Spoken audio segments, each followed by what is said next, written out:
Hello, my name is Rodney Foster, and I want to thank you for taking the time to engage with me today in this demonstration video.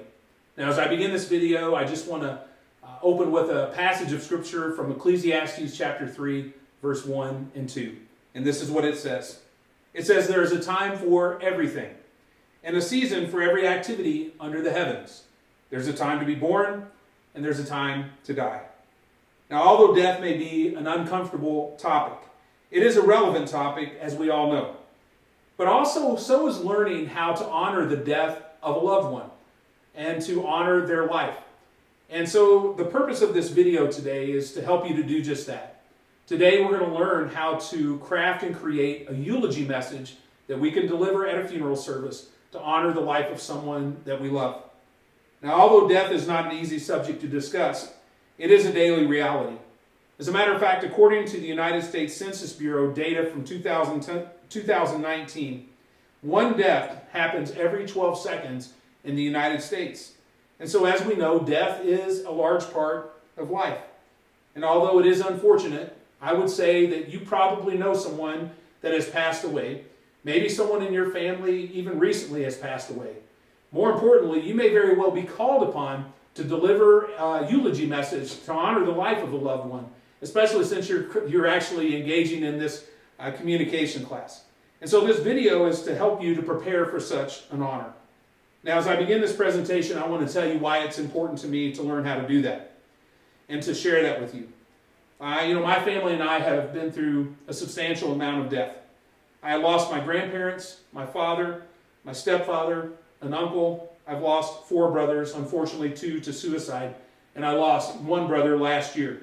Behind me is just a demonstration for you to be able to see some of the family members. These are some of the pictures. That middle one is actually of my brother who passed away last year. And as a family member, I've had the honor to be able to speak on behalf and deliver eulogy message for my family members. But additionally, as a pastor, I've had the opportunity to be able to honor the life of people and to help families. And I've been able to do that a substantial amount over the tenure of my ministry. And I will tell you that each time it is an honor. However, it's a stressful process. But over the last several years, I've developed a process and several steps that I go through that actually helps me to be able to relieve stress while at the same time creating a memorable and honoring eulogy for the deceased. And although losing a loved one is not an easy experience, and celebrating a loved one is important, and also helping someone celebrate a loved one is important. And so learning how to plan, prepare, and deliver a memorable eulogy can help bring comfort to that grieving family, but it also can honor the life of the deceased.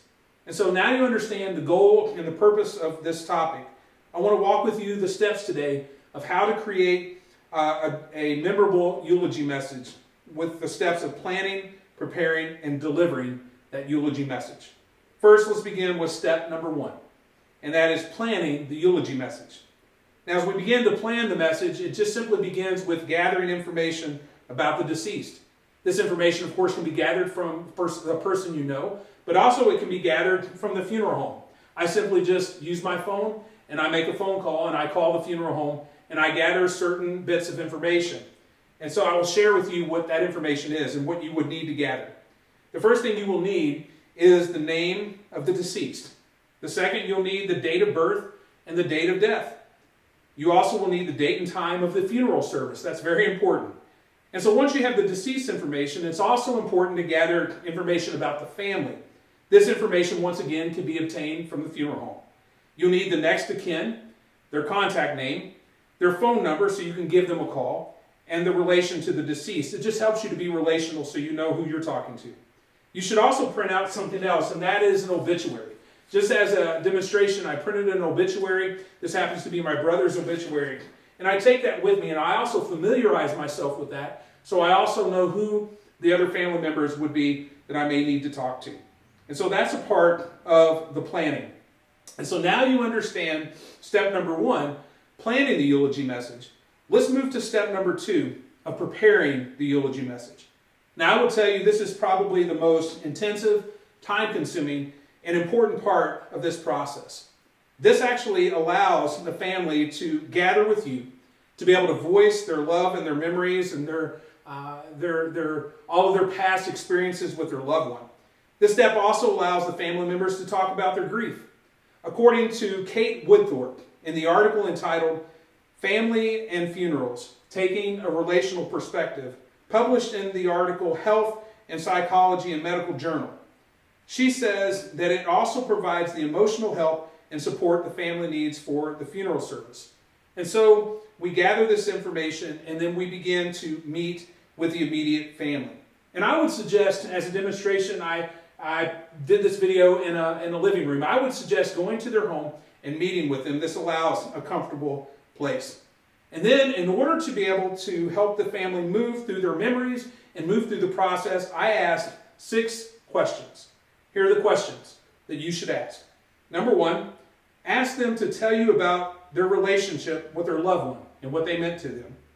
Number 2, I asked them, tell me about a special memory that you shared with your loved one. Number 3, I asked them, what did you personally admire about your loved one? Number 4, I asked them, what are you going to miss about your loved one? Number 5, I asked them, if you could describe your loved one in several adjectives, what would they be, like strong or loving? And then finally, I asked them one last question, and that is, if your loved one could give us some advice to help us to move on, what might they say?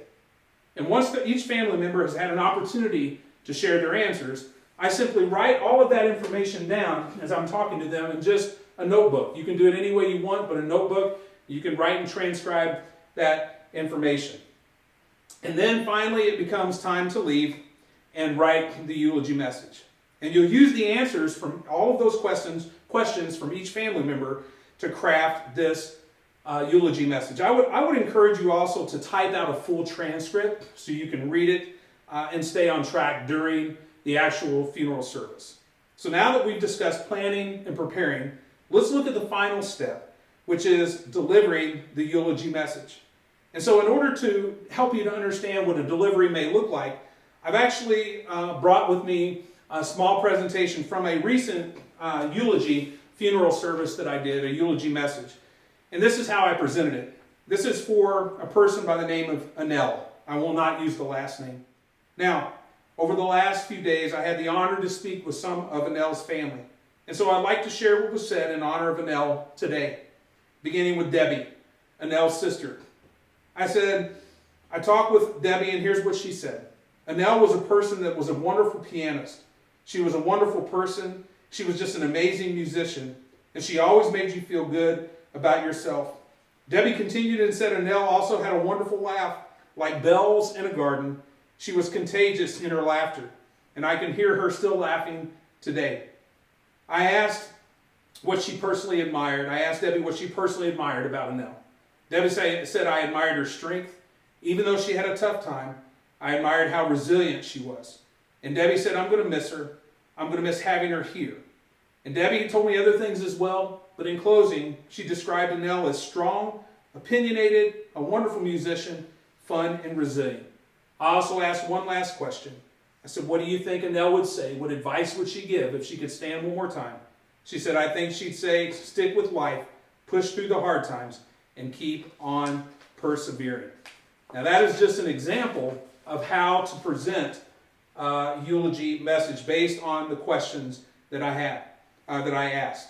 And so delivering the message. And so then what I do, after I deliver the message, I close in prayer and I render the service to the funeral director. And so as I mentioned earlier in the eulogy example, I also offer scripture. I offer the scripture of Ecclesiastes 3, 1 through 2. And you know, Ecclesiastes 3, 1 through 2 says, there's a time for everything and a season for every activity under the heavens, a time to be born and a time to die. I use that in the message, but I also want to close with that today. Because although death is a difficult subject, it's really important to honor the life of someone that you loved. And so as we conclude this demonstration, I hope that you feel more comfortable about how to write and create a eulogy message that will honor someone that you love. And so, although losing a loved one is an easy experience, celebrating a loved one or helping someone you know celebrate the loved one is an honor. And so learning how to plan, prepare, and deliver a eulogy message can help bring comfort to a grieving family and honor the life of the deceased. And so now we have a working knowledge today, and my goal is this, is that I hope you never have to deliver a message. But if you do, I hope you're able to use what you've learned today to craft an honorable and memorable eulogy message so you can honor the person that you love and bring honor to their memory going forward. Thank you so much for taking the time to watch this demonstration video, and I hope that you learned much more than you knew before about crafting and creating a memorable eulogy message. Thank you so much.